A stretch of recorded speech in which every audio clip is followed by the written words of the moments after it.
माशाल्लाह से मेरा 5th मंथ स्टार्ट हो गया है and I am going to share my morning to night routine with you all.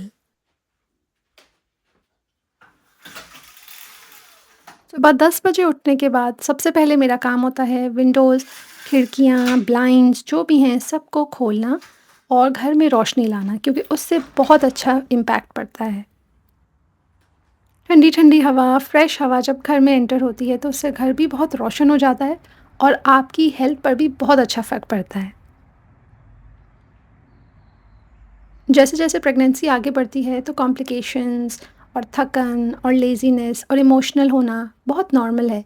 तो इसलिए बाहर की हवा जब-जब आप खाएँगे, चाहे आप धूप वाले एरिया में जा रहे हों, बारिश हो रही हो, कुछ भी, बाहर जाकर खुली हवा में साँस लेना is very important for your health, for your physical and mental health.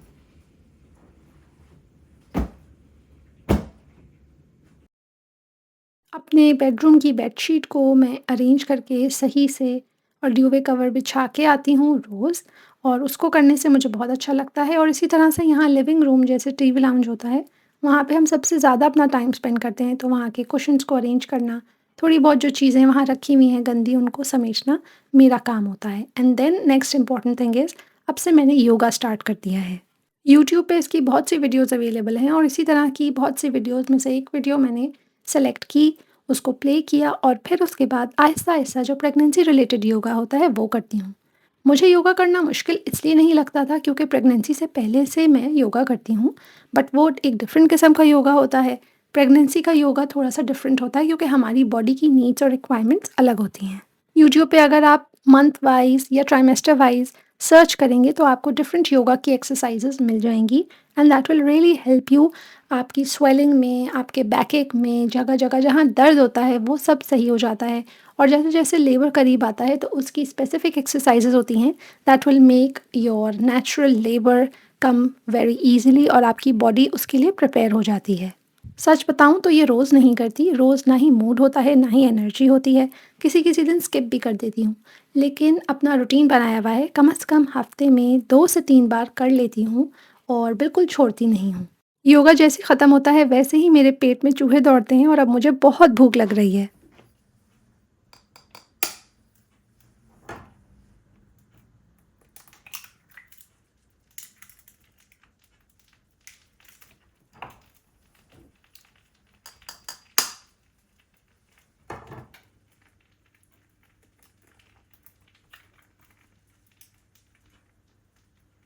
जो भी प्रेग्नेंट ख़वातीन मुझे देख रही हैं, रोज़ नाश्ते में अंडे खाना वेरी इंपॉर्टेंट। आपको नहीं पता कि ये आपके बच्चे के माइंड के लिए, ब्रेन के लिए, न्यूरो डेवलपमेंट के लिए कितना इम्पोर्टेंट है। देखने में ही सिर्फ़ अंडा है, लेकिन अगर आप फर्स्ट ट्राइमेस्टर से आगे आ चुकी हैं और आपको नौज़िया नहीं होता है और अंडे पसंद हैं, तो उनको ज़रूर खाएँ। मैं जब फ्राइड एग करके खाती हूँ तो उसका yolk काफ़ी ज़्यादा पका लेती हूँ।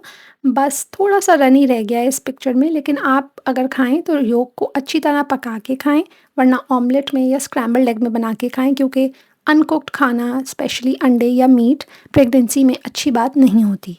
किसी दिन जब मेरा अंडे खाने का मूड नहीं होता, रोज़ खा-खा कर इंसान की तबीयत थोड़ी-सी वैसी हो जाती है, तो मैं कुछ और भी खा लेती हूँ।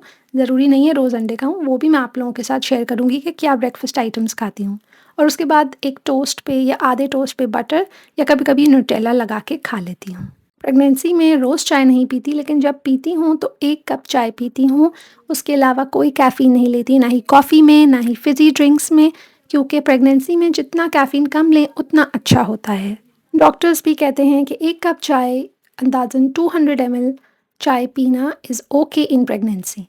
ग्रोसरी भी करनी थी, हफ्तेवार ग्रोसरी करती हूँ, महीने में नहीं करती हूँ यहाँ पे। और यहाँ पे आप देख रहे होंगे कि एक बहुत बड़ा खजूर का डब्बा मैंने लिया है क्योंकि प्रेगनेंसी में अब कुछ टाइम बाकी है। मैं इंशाअल्लाह ताला 2nd से 3rd ट्राइमेस्टर में जब जाऊँगी, तो खजूर खाना इज़ इम्पोर्टेंट।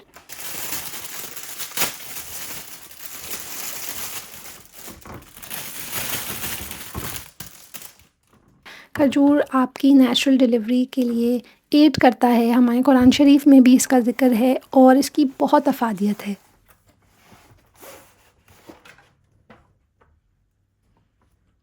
इससे पहले मैं मजदूल डेट्स खाती थी, वो भी बहुत मज़े की होती हैं लेकिन वो साइज़ में बड़ी होती हैं, उसमें कैलोरीज़ भी ज़्यादा होती हैं। इसका मतलब ये है कि उनको 2-3 खाने से आपका वेट गेन ज़्यादा होता है। कहते हैं अजवा खजूर खाने से कम वेट गेन होता है क्योंकि इसमें शुगर कंटेंट कम होता है, साइज़ में भी ये छोटी होती हैं और टेस्ट में बहुत अच्छी होती हैं। सो इट्स इम्पॉर्टेंट कि आप खजूर खाएं। अब आप किसी भी किस्म की खा सकती हैं अपने बजट के हिसाब से, क्योंकि अजवा खजूर काफ़ी महंगी आती हैं। तो ज़रूरी नहीं है कि क्योंकि मैंने अजवा कहा है या लोग कहते हैं अजवा अच्छी है तो अजवा ही खाएं। खजूर खजूर है, अल्लाह ताला ने खजूर की अफादियत कुरान में रखी है, किसी स्पेशल टाइप की नहीं।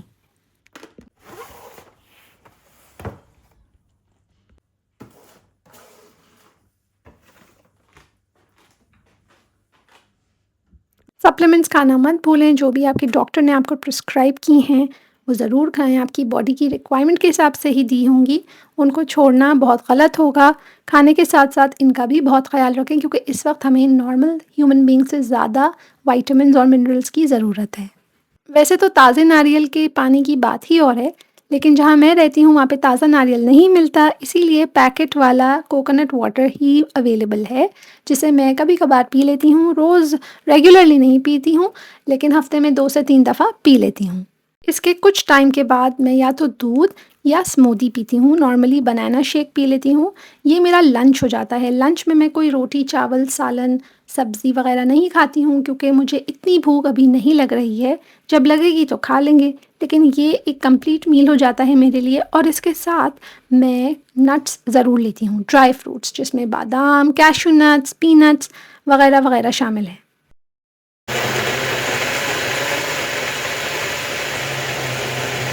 इन्हीं दिनों हमारी एनिवर्सरी भी आई थी जिसमें मेरे हस्बैंड मेरे लिए बुके लाए, उसके साथ गिफ्ट भी लाए। तो बुके को मैं कब से सेट करना चाह रही थी, लेकिन क्या करूँ, प्रेगनेंसी में लेज़ीनेस इतनी हो रही है कि वो उसी पैकेट में 3-4 दिन पड़े रहे। मैंने कहा यार इससे पहले कि ये सड़ जाएँ और मेरे हस्बैंड कहें कि यार मैं इतने प्यार से तुम्हारे लिए लाया, तुमने इनको वाज़ में भी नहीं लगाया, तो मैं इनको लगाने जा रही हूँ हिम्मत जमा करके, सारी स्टेम्स को साफ़ करके, क्योंकि ये भी एक जेस्चर ऑफ लव होता है। आपके हस्बैंड आपके लिए जो भी प्यार से करें। कुछ लोग कहते हैं प्रेगनेंसी में हमारे हस्बैंड हमें पूछते नहीं हैं, लेकिन अगर आपके हस्बैंड आपको थोड़ा भी पूछते हैं ना, तो आप उनकी कदर करें। और जिनके हस्बैंड्स उनकी नहीं सुनते हैं या उनको ये नहीं रियलाइज़ होता है कि हम कितने डिफ़िकल्ट जर्नी से गुज़र रहे हैं, तो उनको अपनी चीज़ों के बारे में बताएँ। आपको जहाँ-जहाँ पेन होते हैं उनका बताएँ। उनको गूगल पे पढ़वाएँ कि प्रेगनेंसी कितनी मुश्किल होती है और उस जर्नी में उनको अपना पार्ट बनाएँ। मैं जानती हूँ कुछ हस्बैंड्स बहुत ही ज़िद्दी होते हैं या उनको फ़िक्र नहीं होती, बेहिस्से होते हैं और वो इस चीज़ का अंदाज़ा नहीं लगा सकते कि हम औरतें किस तरह की तकलीफ़ और दुःख से गुज़रती हैं। दुःख तो नहीं, लेकिन तकलीफ़ से गुज़रती हैं इस जर्नी में। तो उनको प्यार से समझाएँ या फिर उनके लिए एक प्यारा-सा केक बेक कर लें, जो कि मैं अभी कर रही हूँ अपने हस्बैंड के लिए। मैं बनाना केक बेक कर रही हूँ because my husband loves it. लेकिन इन सब चीज़ों में अपने आप को मत भूलें। कोई आपका कितना ख़्याल रख रहा है, नहीं रख रहा। आप अपना कितना ख़्याल रख रही हैं, अपनी डाइट का, खाने का, सोचों का, कपड़ों का, हाइजीन का, वो बहुत इम्पोर्टेंट है।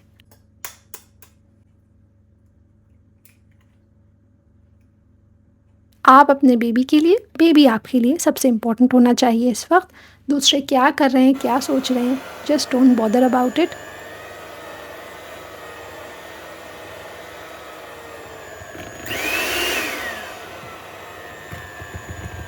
At least for this time.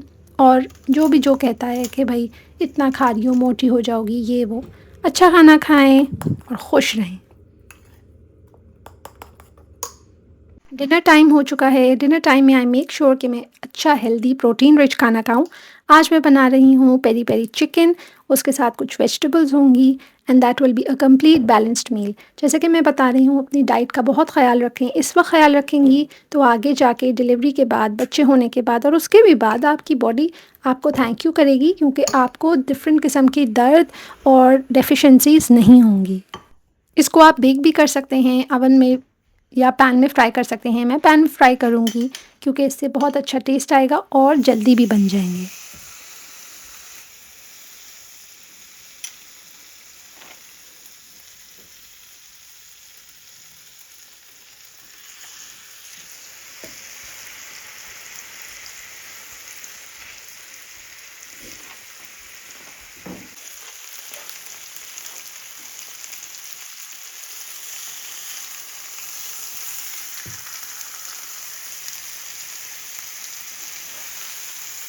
Pregnancy याद रखें बहुत ही खूबसूरत सफ़र है, लेकिन मुश्किल भी है।